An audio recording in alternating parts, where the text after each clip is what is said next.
It's Mrs. Bear here, and today I want to talk to you about the instructions for October 20th. That's Friday. That's right.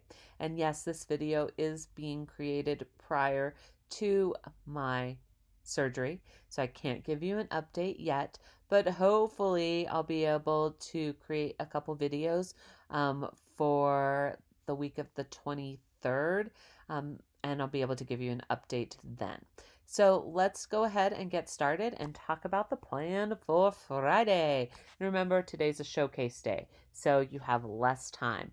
But if you are on track with your story, today should be really, really easy. So let's take a look at the plan. Here's the folder right here. There's the plan, October 20th. So again, I've created a slide for you because it's just easy and sometimes I need to put links. All right, so let's look. There are 2 steps. Now, I intentionally placed step 1 as the peer review process in case a student was absent or in case you didn't quite finish up. So one thing I forgot to mention is you didn't have to make comments on the other student's story unless you wanted to. I think I didn't make those comments. If I did, just ignore me. But it does say it in the actual document. If you were absent on Tuesday, then please start with the peer review process. Step 1. There is a video in the folder for you to watch that will walk you through the process, but it's pretty self-explanatory. So go ahead and finish that up. Step 2 is the final step before you submit your story. So between now and Tuesday, you should complete this self-review assignment. It's a Google slide, so let's take a look at it. So here it is right here. There are 3 sections within it, and you will include your email because it's going to send you your responses. So that way you'll have them. So you'll want to put in your name and your last name, of course. Now, the first major section is to review your story based on the actual rubric. So yes, the peer review process was what's called a 1-point rubric, but now we're expanding it because this is the final step, and I want you independently and individually to see the actual rubric. So read your story out loud or have the computer read it out loud using your headphones so that way you can hear how it sounds and catch any weirdness with it. So first thing, content and analysis. This is, again, the story part.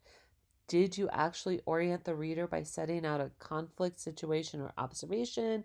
Did you establish one point of view and introduce a narrator or develop characters? And yes, to exceed, you might have multiple points of view within, depending on the style that it's written in. All right, and then just click where you think you fall on that rubric.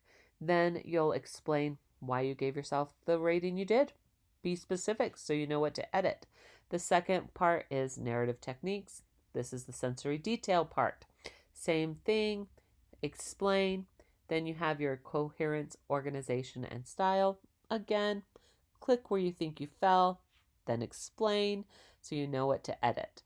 Then finally, you have your favorite part, the grammar. Click where you think you fall, and then explain. Now, then you have a step that's going to ask you to kind of really synthesize the rubric and what you wrote. So what steps are you going to take to edit your story? Be specific here. So when you get this and you go back to it, you'll know. And then finally, there's a review checklist. This is to make sure that all the odds and ends of the story are done and you have followed the instructions that you're supposed to follow.